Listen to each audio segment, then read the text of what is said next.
بالله من الشيطان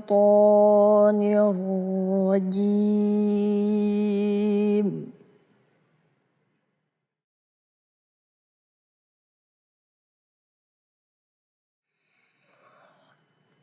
بسم الله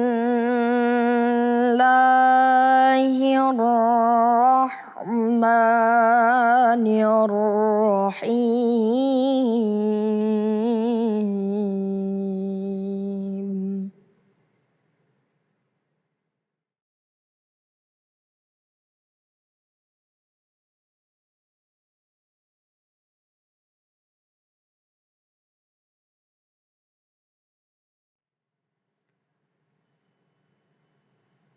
وسارعوا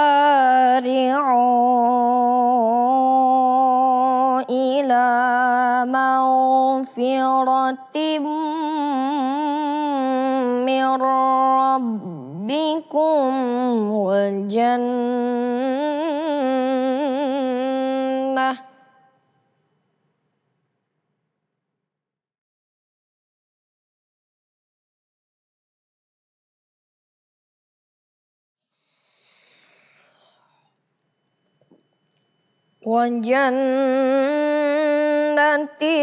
عرضها السماوات والأرض أعدت للمتقين.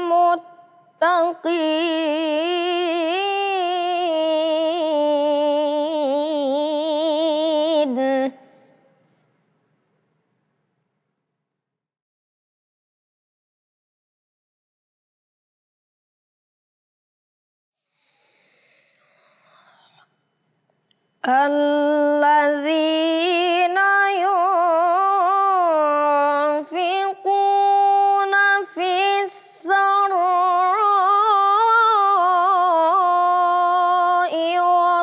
والضراء والكاظمين الغيظ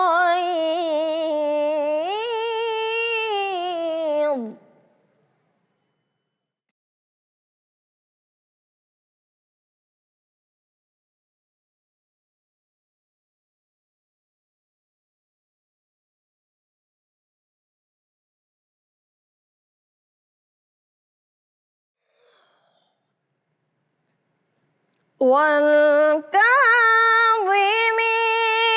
الغيظ والعافين عن الناس والله يحب المحسنين.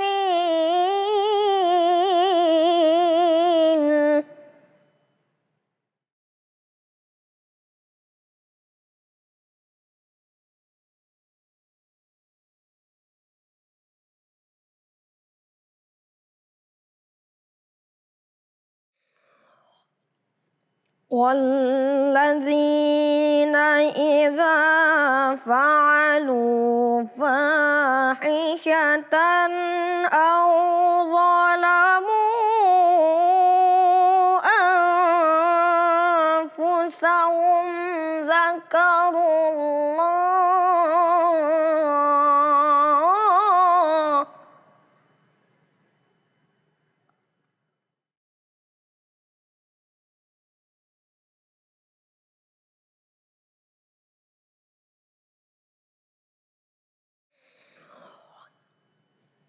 أو ظلموا أنفسهم ذكروا الله فاستغفروا لذنوبهم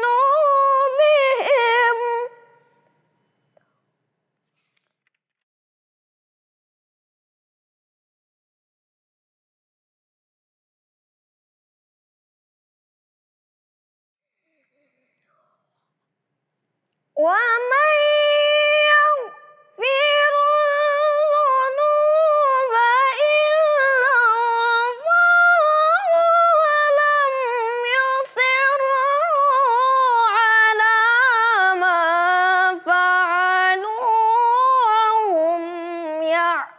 يعلمون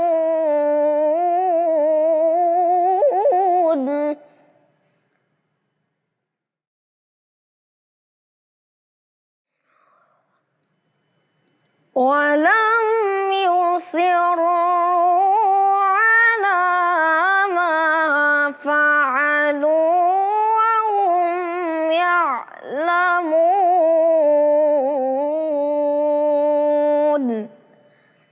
صدق الله العظيم.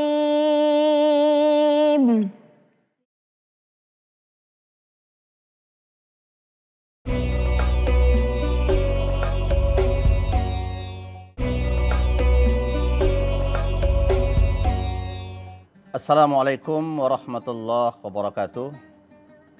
Alhamdulillahalamin wassalatu wassalamu ala sayyidina Muhammadin wa ala alihi washabihi ajma'in.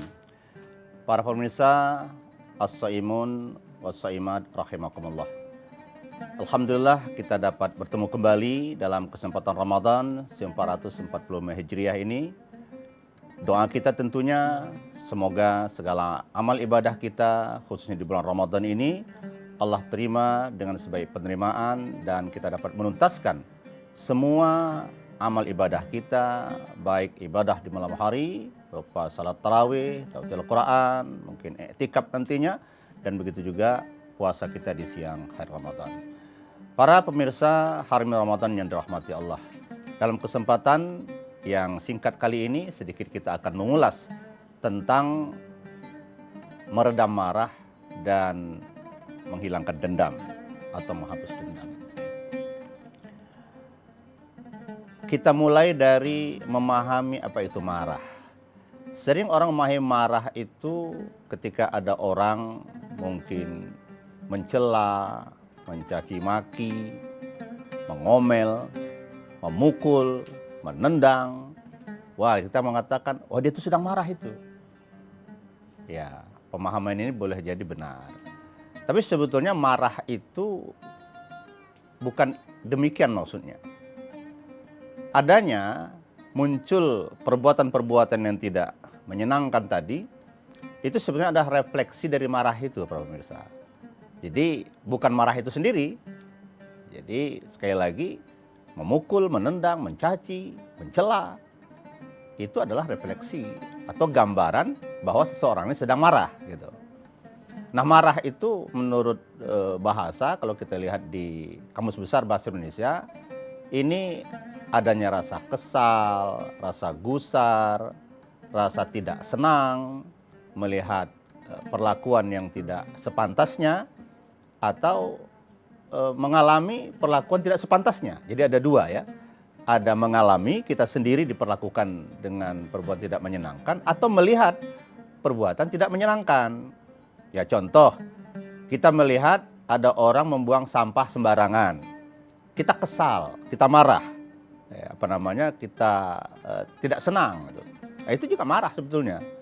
Ya, dia buang sampah seenaknya di parit, di pasar-pasar, di trotoar, di sungai. Nah, kita kesal, ini marah sebetulnya. Nah, para pemirsa dirahmati Allah, marah ini sekali lagi adalah suatu sikap yang muncul, mungkin spontanitas dari diri kita, kemudian terefleksi dalam bentuk perkataan-perkataan yang memunculkan celaan atau perbuatan-perbuatan kita. Marah ini sendiri tidak selamanya buruk, para pemirsa. Ada juga marah itu yang positif rupanya. Para ulama tasawuf, ahli-ahli hakikat, membuat kategori marah ini ada dua ya. Jadi ada marah itu mereka sebut dengan ya marah yang terpuji, ada marah yang tercela. Nah, di sini kita harus tahu posisi kita ini marah ya. Jadi tidak semua marah ini dikasih hukuman, tidak. Tidak semua marah itu berakibat dosa, tidak. Ada marah itu berpahala itu. Ini harus paham kita. Nah, kita mulai dari marah yang bernilai positif atau marah yang terpuji ini ya, sedikit ini ya. Misalnya kita marah ketika keadilan tidak ditegakkan. lalu kita tuntut penegakan keadilan, kita marah, menunjukkan ekspresi kemarahan kita ketika keadaan tidak ditegakkan. Nah, ini marah yang positif, marah terpuji ini. Ada nilai pahalanya di sana. Marah ketika kezoliman banyak terjadi, kejahatan-kejahatan banyak dilakukan. Nah, termasuk saat ini para pemirsa yang dirahmati Allah, kita mengalami satu kondisi yang secara positif kita boleh marah. Apa itu? Ya, banyaknya sekarang kejahatan-kejahatan yang muncul dari peredaran narkoba ini. Nah, ini peran kita bersama bagaimana meredam narkoba ini, bekerja sama kita dengan pemerintah, dengan semua stakeholder. Kita tunjukkan marah kita. Untuk apa? Untuk menjaga generasi muda kita jangan sempat terjebak dalam lingkungan narkoba atau praktek narkoba ini. Nah, ini marah yang positif. Silahkan kita marah untuk itu. Tapi marahnya terukur tentunya. Nah, selanjutnya ada marah yang tercela. Nah, bagian ini perlu kita pahami secara baik agar nanti kita bisa menyelamatkan diri kita dari marah yang tercela ini, para pemirsa Harmil Ramadan yang dirahmati Allah. Bagaimana kira-kira kiat kita mengelola marah yang negatif ini? Di sini ulama ada memberikan tuntunan, begitu juga Rasulullah, begitu juga kita lihat dalam Al-Quran. Bagaimana Al-Quran, hadis, qaul ulama memberikan tuntunan kepada kita untuk mengelola marah yang bersisi negatif dan negatif ini. Nah, yang pertama, Al-Quran pada surah Ali Imran menyebutkan, A'udzubillahi minasyaitonirrajim, Bismillahirrahmanirrahim. Wasari'u ila maghfiratin min rabbikum wa jannatin arduhas samawati wal ardh u'iddat lil muttaqin alladzina yunfiquna fis sarra wad dharra wal kadhiminal ghaidz wal 'afina 'anil nas wallahu yuhibbul muhsinin. Nah, di sini Al-Qur'an memberikan informasi dan aturan tegas. Kalau kita sedang marah, maka kelola pertama marah itu dengan cara menahan marah itu. Ya, Al-Quran menyebutnya dengan kalimat kadhiminal ghaidz. Kadhim itu menekan. Apalagi makna kadhim ini? Menahan. Apalagi itu kalau bahasa lainnya represif. Nah, itu dia. Kita lakukan perbuatan represif terhadap rasa marah yang muncul itu. Nanti kita tahan marahin. Ini kata Al-Quran. Nah, begitu juga Rasulullah dalam memahami, memberikan pemahaman terhadap Al-Quran ini. Kata Rasul, idza ghadiba ahadukum falyaskut. Apabila salah seorang di antara kamu mengalami kondisi sedang marah, maka yang pertama dilakukannya adalah diam. Diam. Jangan kita ikuti nafsu marah kita. Nanti keluar dari lisan kita sumpah serapah, kata-kata kotor, caci maki, yang kalau pada hakikatnya kita memahami semua kata-kata kotor, caci maki, sumpah serapah kita itu, para pemirsa, itu sebenarnya kembali ke kita itu. Nah, makanya kata Rasulullah, kalau kamu sedang mengalami kondisi sedang marah, apa yang dilakukan sebagai lanjutan dari Al-Quran surah Al-Imran itu tadi, yaitu diam. Ini yang pertama kita lakukan. Yang kedua yang kita lakukan adalah mengendalikan marah itu sendiri. Nah, karena marah ini sifatnya muncul dari sebuah emosi, muncul dari perasaan yang meledak, kulminasinya muncul kemarahan tadi, maka kata Rasulullah, kendalikan itu. Bagaimana tuntunan Rasulullah? Rasul mengatakan, al-kaisu mandana nafsahu wa amila lima ba'dal maut. Al-kais. Nah, para pemirsa Harmil Ramadan yang dirahmati Allah. Di sini ada makna penting yang kita pahami dari bahasa Rasulullah ini. Ini luar biasa. Al-kais itu beda dengan al-alim. Kalau orang alim itu dia punya kemampuan, kecerdasan pada dimensi intelektualnya. Tapi kalau al-kais, jika al-kais ini dimensi emosional dan spiritualnya. Maka kata Rasulullah, al-kais mandana nafsahu. Orang yang cerdas secara emosional dan spiritual itu pertama adalah dia mampu menundukkan hawa nafsunya. Gitu. Nah, karena ini marah ini muncul dari dorongan hawa nafsu, ya, yang mendorong dia untuk marah itu, maka inilah yang harus ditundukkan. Nah, ini kita mengendalikan ini ya, kita tundukkan dulu, kita manage marah kita ini. Nah, secara spiritual kata Rasulullah, wa amila lima ba'dal maut. Dia mau bekerja, beramal, beribadah untuk bekal di seberang kematian. Nah, sekali lagi kita kembali ke awal tadi, yaitu mengendalikan marah ini tadi. Jadi ini tahapan-tahapan ya. Kalau tadi pertama menahan, yang kedua adalah mengendalikan. Para pemirsa dirahmati Allah, insya Allah kita akan lanjutkan setelah yang berikut ini.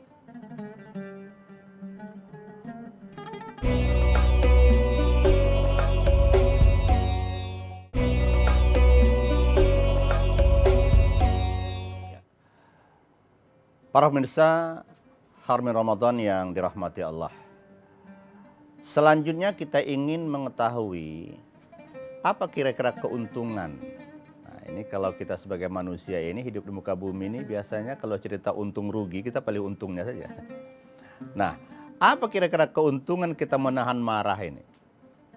Yang pertama, para pemirsa dirahmati Allah, yakinlah ketika kita bisa mengendalikan, bisa memanage marah yang benar negatif ini, maka yang pertama kita mendapat keuntungan di dunia ini, kita akan terhindar dari perseteruan.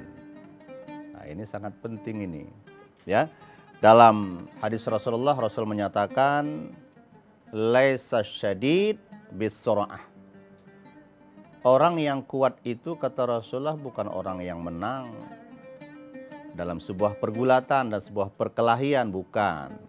Tapi kata Rasul, orang yang kuat itu adalah may yamliku nafsahu indal ghadab, yaitu orang yang mampu menguasai dirinya, menguasai nafsunya, menguasai amarahnya ketika dia sedang marah.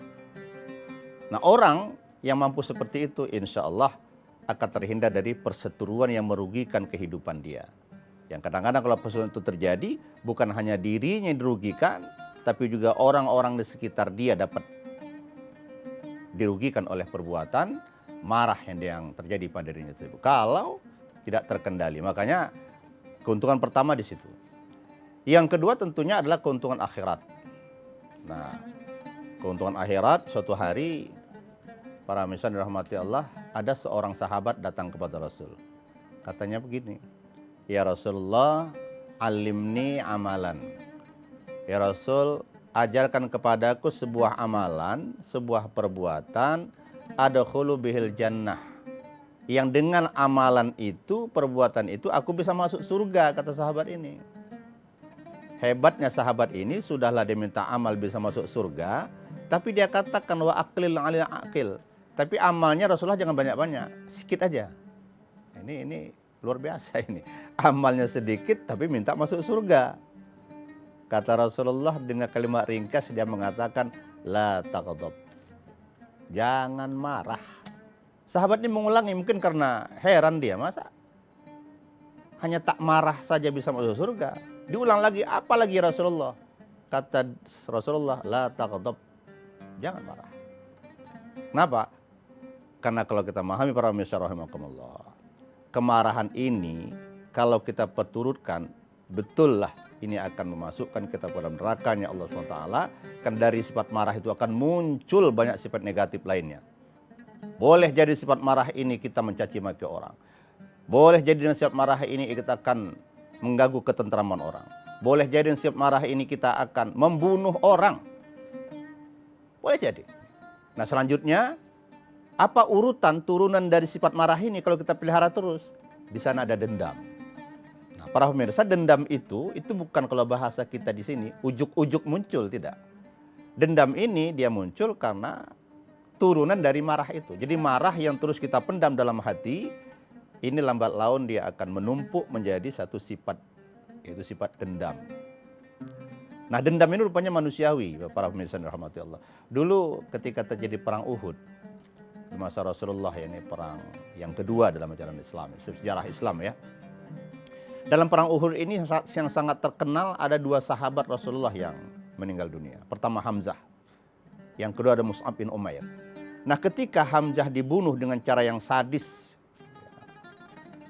dadanya dikoyak oleh musuh, Rasulullah secara manusiawi tentu sangat marah. Sampai Rasulullah karena marahnya, dia mengatakan, ini di perkataan Rasulullah ini ditulis ya dalam kitab Al-Bidayah wa Nihayah, yang ditulis oleh Ibnu Katsir. Apa kata Rasulullah? La umassilanna bisab'ina minuhum makanak. Demi Allah, ya Hamzah, pamanku Hamzah, aku pasti akan balas dendam, menuntut 70 orang sebagai balas dendam terhadap kematianmu. Itu kata Rasulullah. Dari ucapan Rasulullah ini turun ayat. Ya, izinlah kepada kita menegur ucapan Rasulullah ini. Apa ayatnya? Wa in aqabtum fa'aqibu bimisli ma uqibtum. Kalau engkau memberikan hukuman kepada orang lain ya Muhammad atau umat Islam, maka berilah hukuman setimpal saja. Ya, jangan dendam, kira-kira begitu. Jadi beda ini. Jadi dendam dengan hukuman itu beda. Kalau hukuman sifatnya adalah untuk memberikan rasa jera. Kalau dendam, ya memang niatnya membalas. Nah, itu beda. Makanya Al-Quran menegur ini bukan dendam yang harus tegakkan, tapi apa hukuman. Jadi kalau ada orang melakukan kejahatan memang tidak bisa tidak dilakukan hukuman. Tapi sekali lagi hukuman itu targetnya bukan membalas dendam. Tapi target hukuman adalah untuk memberikan efek jera kepada pelaku kejahatan ini. Nah, disinilah luar biasanya ajaran Islam ini. Ketika orang marah, jangan pelihara marah itu, apalagi sampai kepada sifat dendam. Nah, apalagi sifat dendam ini kalau dipelihara, tak jauh-jauh dari dendam ini ada hasad. Orang kalau sudah punya dendam, dia akan balas kepada orang yang menjadi objek dendamnya itu dengan berbagai cara. Termasuk dia ya akan memunculkan hasad dalam hatinya. Cari cara bagaimana untuk membalas dendamnya ini. Nah, ingat, hasad, dengki ini adalah salah satu dosa besar yang sangat dimurkai oleh Allah SWT. Demikian, mudah-mudahan ada manfaat kita bersama. Nasrun minallah wa fathun qarib wa basyiril mu'minin. Assalamualaikum warahmatullahi wabarakatuh.